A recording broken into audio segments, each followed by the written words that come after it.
여러분 안녕하십니까? 진성호입니다. 노무현 대통령이 청와대에 들어갔을 때 민정수석은 문재인 대통령이었습니다. 그리고 정무수석은 유인태 전 의원이었습니다. 나이는 유인태 전 의원이 더 많습니다. 자, 유인태 의원은 특이한 행동, 특이한 말솜씨로 당시 엽기수석이라고 불렸습니다. 노무현의 엽기수석 유인태.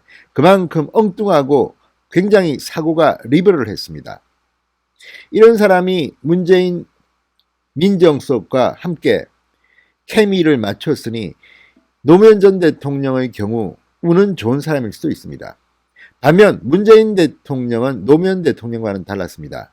노무현 대통령은 굉장히 오랫동안 국회의원 정치활동을 했던 사람이고 성격이 외향적이었습니다. 말하는 걸 좋아하고 사람 만나는 걸 좋아했습니다. 반면 문재인 대통령은 민정수석 시절에도 그렇게 외향적이지 않습니다. 지금도 마찬가지입니다. 사람들 말을 그렇게 잘 듣는 편도 아니라고 합니다. 원래부터가 정치인은 안 한다고 했던 사람입니다. 그런 문재인 대통령이 지금 청와대의 주인이 되었으니 오늘 대한민국의 정치가 이 모양 이 꼴이 됐는지도 모르겠습니다. 자, 문재인 대통령에도 함부로 할 말을 할 수 있는 사람, 유인태 전 청와대 정무수석이 중앙일보 정치 에디터와 인터뷰를 가졌습니다. 그런데 그동안 참고 있는 말들이 터져나왔습니다. 특히 추미애 법무부 장관의 고압적인 자세는 문재인 정부에 상당히 부담이 된다고 했습니다. 추미애 장관과의 검찰과의 관계, 이런 것들에 대해서 밖에서는 대통령은 뭐 하는 거냐 이런 말이 나온다고 합니다. 청와대가 검찰 문제는 풀어야 한다. 이렇게 쓴소리를 했습니다. 자, 김정아 중앙일보 정치 에디터와의 인터뷰에서 유인태 전 의원이 한 말들은 상당히 민주당에게는 교훈이 될 만합니다. 지금 민주당의 지지도 하락, 문재인 대통령의 지지도 하락에 대해서도 아주 재미있는 평가를 했습니다. 쪼다들의 국회 독주가 이렇게 만들었다는 겁니다. 그리고 미래통합당에 한 방 맞았다고 합니다. 상임위원장을 나눌 때 11대 7 정도로 나누는 게 관례였는데 다 가져가 버렸습니다. 민주화 이후 처음입니다. 이건 역시 민주당이 당한 거라고 유인태 전 수석은 생각하는 모양입니다. 아무튼 유인태 전 의원의 말을 들으면 추미애 장관 기가 막힙니다. 이런 사람이 지금 법무부 장관을 하고 있으니 그렇게 고압적으로 일하고 있으니 5선 출신의 정치인 출신 장관이 그것밖에 못하냐 아주 따끔하게 지적했습니다. 진성호의 직설 시작합니다. 방송에 앞서 아직 진성호 방송에 구독자가 아니신 분들은 붉은색 구독 버튼 눌러주십시오. 더 좋은 방송으로 보답하겠습니다. 자, 유인태 전 의원의 경우 지금 정치를 하고 있지 않습니다. 그래서 진영 논리로부터는 상당히 자유로운 것 같습니다. 상당히 의미심장한 발언들을 쏟아냈습니다. 굉장히 소탈하게 말합니다. 자, 문재인 정부가 출범했을 때부터 청와대를 향해서 오만하다, 상당히 오만한 끼가 보인다고 쓴소리를 했던 유인태 전 수석. 최근 청와대와 민주당의 난조에 대해서는 아주 쓴소리를 쏟아냈습니다. 자, 여권의 지지율 하락의 큰 요인은 국회에서 민주당의 일방 독주가 큰 요인이다. 상임위원장을 야당에 배분해줘라 이렇게 충고했습니다. 추미애 법무부 장관에 대해서는 고압적인 모습이 정권에 상당한 부담을 주고 있다. 검찰 문제는 청와대가 개입해서 풀어야 한다. 추미애한테 맡기면 안 된다는 논리였습니다. 오랜 정치인의 관록이 묻어 보이는 그런 인터뷰였습니다. 한마디 한마디가 지금 민주당과 청와대가 꼭 들어서면 하는 그런 말들이 포함되어 있었습니다. 자, 이 유인태 전 수석은 문재인 대통령과 민주당의 지지율 하락 원인에 대해서 개인적으로는 국회 원구성이 너무 여당 독점이었던 것도 문제였다. 여당이 좀 양보를 했으면 하는 아쉬움이 크다고 했습니다. 자, 얘기를 들어보니 미래통합당에서 주호영 원내대표는 타협할 생각도 있었다는데 김종인 비대위원장이 여당이 다 먹게 놔두라고 했다더라. 여당이 독주하는 모습을 보이는 게 야당에 유리하다고 계산한 것이다. 상대가 그런 전략으로 나오면 여당은 그걸 피하려고 해야지. 얼씨구나 하고 다 받아먹으면 어쩌나. 1988년 이후에 한 당이 상임위원장을 다 가진 전례가 없다. 국민들에겐 오만하게 보일 수밖에 없다. 이렇게 말했습니다. 김종인에게 당한 것으로 보입니다. 자, 추미애 장관에 대해서 아주 길게 이야기합니다. 국회에서 야당 의원이 추미애 장관에게 아들 휴가 특혜 문제를 질의했는데 사실대로 답변하면 국민들이 알아서 판단할 사안이다. 그런데 거기에 장관이 소설을 쓰시네라고 하면 어떡하나. 국회의원을 5선씩이나 했고 당대표까지 했다는 사람이 소설 쓰신다고 하는 걸 보고 나도 기가 찼다. 나중에 윤호중 법사위원장이 사과할 기회를 줬는데도 추 장관은 할 말 없다고 하더라. 이런저런 일들이 켜켜이 쌓이면서 지지율 하락을 가져온 것으로 봐야 한다. 자, 검찰 사태도 추미애 장관에게 책임이 있다고 보는 건가 하고 물으니까 이렇게 말합니다. 애초에 법무부 장관은 합리적인 검찰 출신을 앉히는 게 좋았다. 아무튼 이렇게 된 이상 대통령이 방치할 문제는 아니다.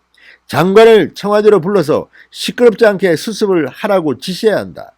이번 검찰 인사에서도 추 장관이 아주 고압적인 자세를 보여 정권에 큰 부담을 줬다. 어쨌든 이런 말들을 보면 정치인 출신 그리고 노무현 정권의 초대 민정수석으로서 상당히 날카로운 그런 판단으로 보입니다. 자, 민정수석에 대해서도 한마디 했습니다. 물러난 김조원 전 민정수석은 엄청 꼬장꼬장한 스타일이고 문재인 대통령이 굉장히 인간적으로 신뢰하는 사람이었다.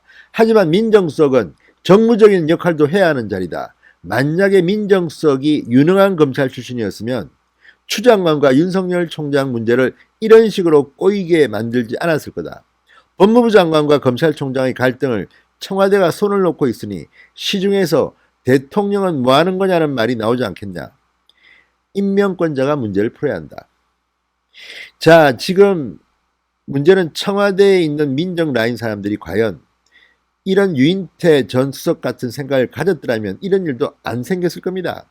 어쩌면 추미애와 청와대의 민정 라인이 짝짝꿍이 돼서 윤석열 몰아내기를 하고 있는지도 모르겠습니다. 그것은 문재인 대통령이 그만큼 내사에 확실하게 챙기지 않았기 때문이 아닌가 싶습니다. 그리고 문재인 대통령도 마음 한구석에는 검찰에 대한 불신감, 피해의식 같은 게 있지는 않나 이런 의심도 해봅니다.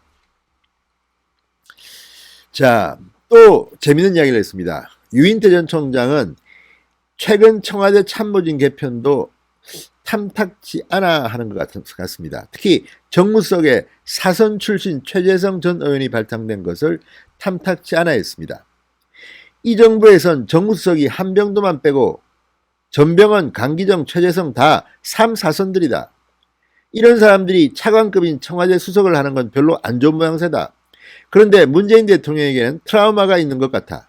과거 노무현 전 대통령은 당에 일절 관여를 안 했다. 그러다 보니 정권 말에 친노가 패족이 되면서 정동영 전 의원 등이 들고 일어나 여당이 대통령 등에 칼을 꽂았다. 문재인 대통령은 당시 대통령 비서실장으로서 그걸 다 봤다. 그래서 그런 일이 없도록 여당에 대한 통제력을 계속 유지하려다 보니 정무수석에 중진을 앉히는 것 같아. 하지만 그런 게 바람직한 방향으로 보이진 않는다. 문재인 대통령이 퇴임 후를 준비하나 봅니다. 부동산 문제를 물어봤습니다. 노무현 정부 때도 부동산 문제로 곤욕을 치렀는데 문재인 정부도 똑같은 일이 벌어지고 있다. 이렇게 질문하니까 껄껄 웃으면서 부동산은 내 전공 분야가 아니다. 다만 내 느낌엔 시중에 돈이 워낙 많이 풀려서 집값 잡기가 쉽지 않다. 그렇다면 정부가 솔직히 그런 현실을 인정해야 하는데 대통령이나 총리나 장관들이 자꾸 쓸데없는 말을 해서 화를 더 자초한 게 아닐까 싶다. 상당히 솔직합니다.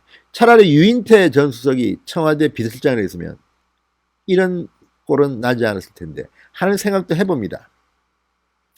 자, 유인태 전 수석은 이 상임위원장 배분을 다시 논의하라고 주문했습니다.